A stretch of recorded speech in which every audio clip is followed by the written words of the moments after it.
نحمده ونصلي علی رسوله الکریم بسم اللہ الرحمن الرحیم۔ صرف 5 منٹ کا مدرسہ قرآن و حدیث کی روشنی میں 23 شعبان المعظم۔ نمبر 1 اسلامی تاریخ۔ حضرت عدی بن حاتم رضی اللہ عنہ۔ حضرت عدی رضی اللہ عنہ عرب کے مشہور سخی حاتم طائی کے بیٹے تھے۔ ان کا قبیلہ یمن میں آباد تھا اور عیسائیوں کے رکوی فرقے میں شامل تھا۔ سن 9 ہجری میں رسول اللہ صلی اللہ علیہ وسلم نے 50 صحابہ رضی اللہ عنہم کو حضرت علی رضی اللہ عنہ کے ساتھ قبیلہ بنو طی روانہ کیا۔ اس قبیلے کے رئیس حضرت عدی رضی اللہ عنہ اطلاع ملتے ہی اپنے اہل خانہ کے ساتھ فرار ہو کر شام چلے گئے، مگر ان کی بہن صفانہ بنت حاتم جنگی قیدیوں کے ساتھ مدینہ لائی گئیں۔ جب قیدیوں کو آپ صلی اللہ علیہ وسلم کے سامنے پیش کیا گیا تو صفانہ نے اپنے باپ کی سخاوت اور رحم دلی کا ذکر کر کے رہائی کی درخواست کی، تو رسول اللہ صلی اللہ علیہ وسلم نے انہیں اس کے مرتبے کے مطابق سواری، لباس اور سفر کا توشہ دے کر تمام قیدیوں کے ساتھ رہا کر دیا۔ صفانہ نے اپنے بھائی عدی رضی اللہ عنہ کے پاس آ کر رسول اللہ صلی اللہ علیہ وسلم کے حسن سلوک کی تعریف کی اور بھائی کو آپ صلی اللہ علیہ وسلم کی خدمت میں حاضر ہونے کے لیے تیار کر لیا۔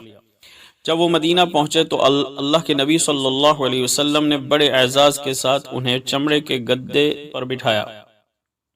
انہوں نے آپ کی باتیں سن کر اور اخلاق سے متاثر ہو کر دل میں سوچا کہ یہ شخص بادشاہ نہیں بلکہ نبی ہی ہے، اور اسلام قبول کر لیا۔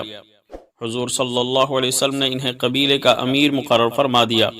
انہوں نے عراق اور شام کی لڑائی، جنگ صفین، قادسیہ اور جنگ نہروان میں حصہ لیا۔ آپ نے کوفہ میں سن 67 ہجری میں 120 سال کی عمر میں وفات پائی اور وہیں دفن ہوئے۔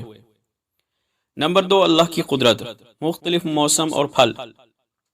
اللہ تعالی نے سردی، گرمی اور بارش الگ الگ موسم بنائے اور موسم کے الگ الگ پھل اور پھول بنائے۔ جو پھل گرمی کا ہے وہ ہمیشہ گرمی میں پھلتا ہے، جو سردی کا ہے وہ سردی میں پھلتا ہے، اور جو بارش کا ہے وہ بارش کے موسم میں پھلتا ہے، اور ہر پھل کا ایک الگ ذائقہ بنایا۔ اگر ایک ہی موسم، ایک ہی پھل اور پھول ہوتے تو انسان اکتا جاتا، لیکن یہ اللہ تعالیٰ کی قدرت ہے جس نے 12 مہینوں کے لیے الگ الگ موسم اور پھل پھول بنائے۔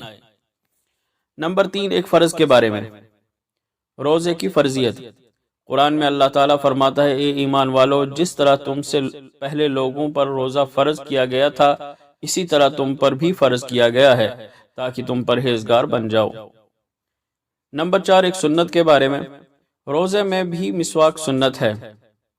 حضرت عامر بن ربیعہ رضی اللہ عنہ فرماتے ہیں کہ میں شمار نہیں کر سکتا کہ کس کثرت سے روزے کی حالت میں آپ صلی اللہ علیہ وسلم کو مسواک فرماتے ہوئے دیکھا۔ نمبر 5 ایک اہم عمل کی فضیلت، رمضان میں دعا کا قبول ہونا۔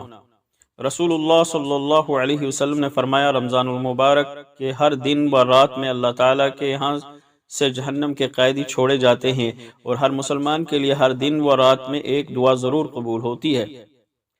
نمبر 6 ایک گناہ کے بارے میں، مسلمان بھائی سے کینہ رکھنا۔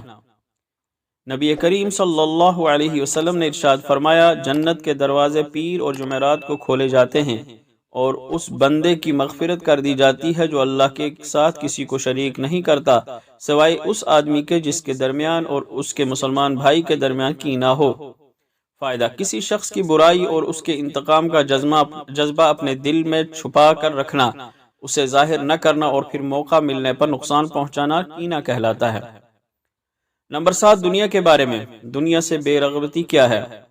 رسول اللہ صلی اللہ علیہ وسلم نے فرمایا، دنیا کے بارے میں زہد اور اس کی طرف سے بے رغبتی حلال کو اپنے اوپر حرام کرنے اور مال کو برباد کرنے کا نام نہیں، بلکہ زہد کا اصل معیار یہ ہے کہ جو کچھ تمہارے پاس ہو اس سے زیادہ بھروسہ تم کو اس پر ہو جو اللہ کے پاس ہے، اور یہ کہ جب تم کو کوئی تکلیف پیش آئے تو اس کے اخروی ثواب کی چاہت اور رغبت تمہارے دل میں زیادہ ہو بنسبت اس خواہش کے کہ تکلیف کی بات تم کو پیش ہی نہ آتی۔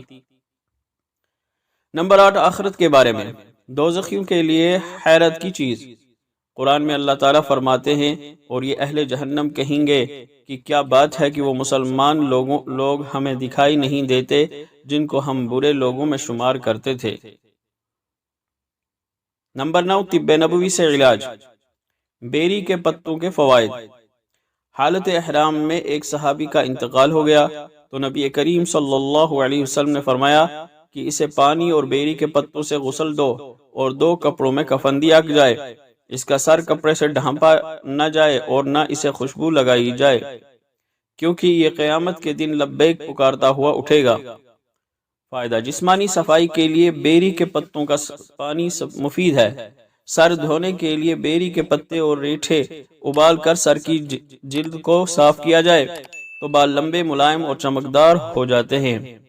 فائدہ، ریٹھا ایک قسم کا درخت اور پھل ہے۔ نمبر 10، قرآن کی نصیحت، نماز برائیوں کو مٹا دیتی ہے۔